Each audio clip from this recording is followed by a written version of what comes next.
બનાસકાંઠાના લાખણીમાં ગટર લાઇનના કામમાં મસમોટા ભ્રષ્ટાચારની ગંધ આવી રહી છે। હાઈવે આસપાસ 3 કિલોમીટર લાંબી ગટર લાઇન બની રહી છે, જેનો ઉદ્દેશ ચોમાસામાં ભરાતા પાણીથી મુક્તિ અપાવવાનો છે। પણ જાગૃત નાગરિકોનો આક્ષેપ છે કે અહીં વપરાતું મટીરીયલ તદ્દન હલકી ગુણવત્તાનું છે। રેતી, કપચી અને સિમેન્ટના નામે માત્ર પોલાણ જ દેખાઈ રહ્યું છે। સ્થાનિકોએ છેક કલેક્ટર સુધી રજૂઆત કરી છે। જો કે કામ મજબૂત નહીં થાય તો કરોડો રૂપિયા પાણીમાં જશે અને જનતાની હાલાકી યથાવત રહેશે। સવાલ એ છે કે શું તંત્ર કોન્ટ્રાક્ટરોને છાવરી રહ્યું છે? કેમ જનતાના ટેક્સના પૈસાનો આવો વેડફાટ?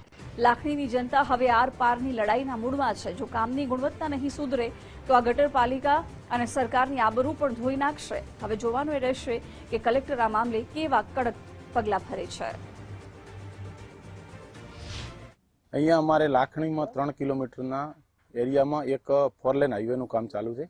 એની બાજુમાં ગટર લાઇનનું કામ ચાલુ છે, જેવો આપણે ઊભા છીએ તે, અને એની બાજુમાં સર્વિસ રોડ છે।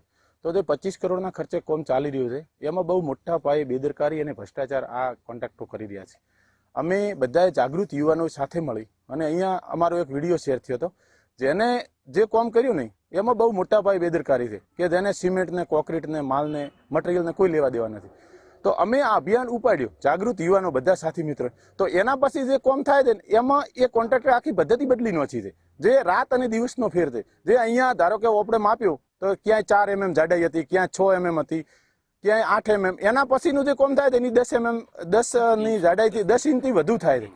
તો હું એમ કહું છું કે આ તો અમે જાગૃત યુવાનો અભિયાન ઉપાડ્યું, નહીતર બધી જગ્યાએ આવું જ કામ કરતા હશે ને એના કોન્ટ્રાક્ટર। 3 કિલોમીટરની અંદર 25 કરોડના ખર્ચે સરકાર રોડ બનાવે છે, એમને ખૂબ ખૂબ તો ધન્યવાદ કહું છું। પણ રોડનું ગટર લાઇનનું કામ એટલું બેદરકારીથી આગળ એક વિડીયો વાયરલ થયો, એના પછી થોડાક એક્શનમાં આવ્યા કોન્ટ્રાક્ટરે, એટલે ઉપરથી પ્રેશર આવ્યું હોય કોઈ બી, એના પછી કામ સારું થાય છે। તો એના પહેલાં કામ સારું કેમ ન કરી શકે? ગામની વસ્તી જાગૃત થઈને આવીને પછી એ કામ સારું કરી શકતા હોય તો એના પહેલાં પણ કરી શકે। અને હોય લેવલ આ સારું બનાવ્યું છે, 2 ધોરા તોડ્યા અને 1 ધોરો તોડવામાં ના આવ્યો, તો એનું પાણી ક્યાં નિકાલ થશે, ક્યાં જશે, એ પણ ગામની જનતા પૂછે છે। આજે કાલે રોડ કોન્ટ્રાક્ટર કામ કરીને જતા રહેશે, એની પાસે પાણીનો પ્રશ્ન આવ્યો ગામને, તો ગામને બેઠવાનું છે। અને બીજી વખત એનો કોઈ ખર્ચો થાય સરકાર ઉપર જ ખર્ચો છે।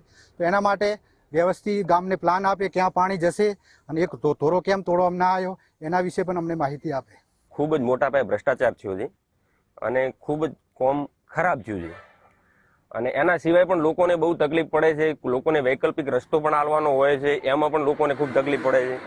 એ બધું આખી લાઈન ખણીને મૂકી દીધી છે, કામ થતું નથી અને લોકોને તકલીફ બહુ પડે છે। વૈકલ્પિક રસ્તા પણ નથી આપતા। એમ ગટર લાઈનમાં કામ જ સારું નથી થયું, એમની કામની ક્વોલિટી જ ખરાબ છે। હવે એ લોકો નકશા તો આપતા નથી, બનાયા પછી નકશા બનાવશે કે પહેલો નકશો બને પછી આ બધું બનાવે? એમ નકશા એ લોકો આપણે પૂછીએ તો કે છે જ નહીં કે નકશા કે હજુ બનાવવાના છે। તો નકશા વગર આ લોકો કઈ રીતે કામ કરે છે? સરકાર જોડે આપણે એ જ કે સારું કામ થાય, કોઈ કે ને આપણે સારું કામ કરીએ એના કરતા એ લોકો જો સારું કામ કરે તો કોઈને કહેવાની જરૂર જ નથી। 25 કરોડ રૂપિયા ગવર્મેન્ટ આપે છે તો પછી એ મુજબ કામ કરો ને, કેમ આટલો બધો ભ્રષ્ટાચાર કરો છો?